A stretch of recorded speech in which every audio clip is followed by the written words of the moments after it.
నమస్తే, welcome to Shri media. నేను విష్ణుప్రియ.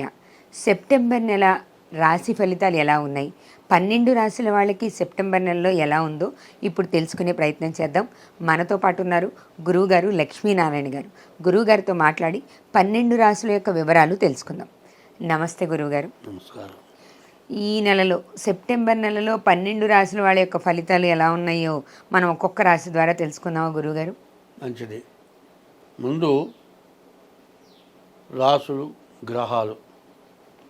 ఆ గ్రహాల వల్ల మనకు ఎటువంటి సమస్యలు వస్తున్నాయి, ఆ గ్రహాలు మనల్ని ఇబ్బంది పెట్టడానికి మనం చేసుకుంటున్నటువంటి దోషాలు ఏమిటి, అది ముందు తెలుసుకొని ఈ 12 రాసుల ఫలితాలు చెప్పుకుందాం.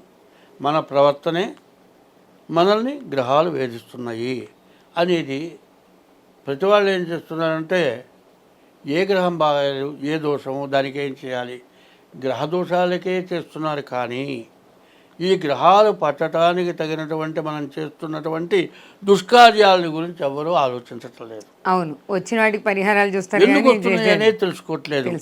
వచ్చినటువంటి దుష్కార్యాలకి ఫలితం ఏమిటి, దీనికేంటి, గ్రహాల వల్లే వస్తున్నాయి అనుకుంటున్నారు. కానీ నీ ప్రవర్తన వల్ల వస్తున్నది అనేది ఎవరు కనుక్కోలేకపోవటం చేత జ్యోతిష్యం బాగాలేదు, జ్యోతిష్యం సరిగా చెప్పటం లేదు, పూజలు సరిగా చేయటం లేదు, జపాలు చేయటం లేదు, బ్రాహ్మణులు మోసం చేస్తున్నారు, జ్యోతిష్యులు మోసం చేస్తున్నారు, జ్యోతిష్యం ఉన్నదా లేదా అనేటువంటి అనుమానాలు వస్తున్నాయి. జ్యోతిష్యం ఉంది, దేవుడు ఉన్నాడు, 4 వేదాలు ఉన్నాయి, వేదాల్లో భాగాలు ఇవన్నీ. కాబట్టి దాన్ని ఎట్లా చేస్తే మనకు బాధలు పోతాయి. దైవ సంబంధమైన పూజలు, జ్యోతిష్యం రెండూ కలిపి చేయటానికి మేము సిద్ధంగా ఉన్నాం. అటువంటి వాటిల్లో అందరూ పాల్గొనండి. స్వస్తి. నమస్తే. సెప్టెంబర్ నెలలో మకర రాశి వారి యొక్క రాశి ఫలితాలు ఏ విధంగా ఉన్నాయో ఇప్పుడు గురువుగారు తెలియజేస్తారు. 2024 సెప్టెంబర్ నెల 1వ తారీఖు దగ్గర నుంచి 30వ తారీఖు వరకు మకర రాశి ఫలితాలు. మకరస్యాన్ మృగో నక్రః. మకర రాశికి అమ్మవారు యొక్క మంచి ఫలితాలు దొరుకుతాయి. ఈ రాశికి రాహు, గురువు, కుజుడు, శుక్రుడు 4 గ్రహాలు బాగున్నాయి. దాదాపుగా ఈ గ్రహాలు బాగున్నాయి. ఈ బాగుండటం చేత వీళ్ళు శాస్త్రం ఏంటంటే, దేవుడు మనం ఇచ్చిన పూజారి మనం ఇవ్వాలట. ముందు పూజారిని జాగ్రత్తగా చూసుకోవాలి. పూజారికి ముందు రూపాయో పావలో బేడో అయితే దండం పెట్టాలి. ఆ తర్వాత దేవుని దండం పెట్టాలి.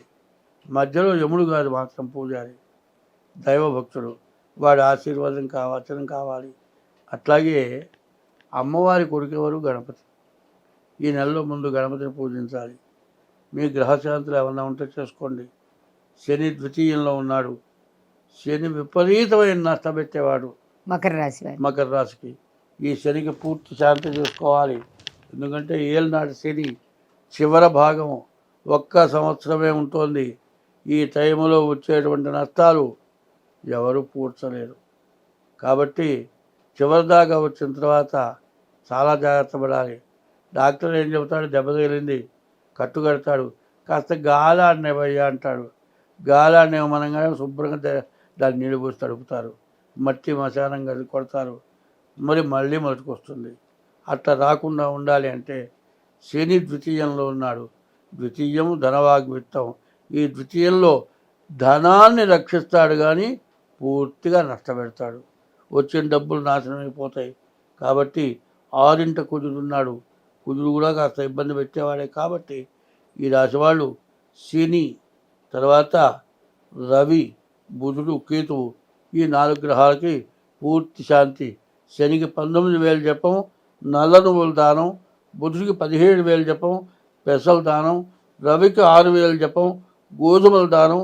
కేతువుకి 7,000 జపం, ఉలవల దానం చేయాలి. ఇట్లా చేయటమే కాకుండా మీ యొక్క జాతకం, డేట్ ఆఫ్ బర్త్ ద్వారా మీ జాతకాన్ని ముందు చూపించుకోండి. ఎందుకంటే ఈ కుజుడు 6వ ఉండటం, ఈ శ్రావణ భాద్రపదాలు రోగాలకి ప్రసిద్ధి. బాగున్నవాడు, ఆరోగ్యవంతుడు కూడా రోగాల వల్ల ఇబ్బంది పడతాడు. కాబట్టి మీ జాతకం చూపించుకోవడం చాలా అవసరం. స్వస్తి. మకర రాశి వారి రాశి ఫలితాల గురించి గురువుగారు తెలియజేశారు. ఏమేం శాంతులు చేయాలో కూడా వివరంగా చెప్పారు. మీకు ఇంకా ఏవైనా సరే సమస్యలుంటే గురువుగారిని సంప్రదించి ఆ సమస్యలకి పరిష్కారాలు తెలుసుకొని వాటికి ఉపసంహారాలు చేసుకోండి. నమస్తే.